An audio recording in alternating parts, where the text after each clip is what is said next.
బురదా నుండి బువ్వను తీస్తే కమ్మాగుందని తిన్నారు. బురదా బట్టల రైతులు చూసి దూరం ఉందని అన్నారు.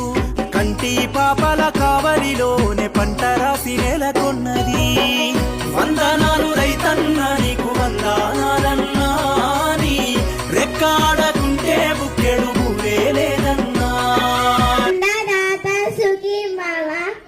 బురదా నుండి బువ్వను తీస్తే కమ్మాగుందని తిన్నారు.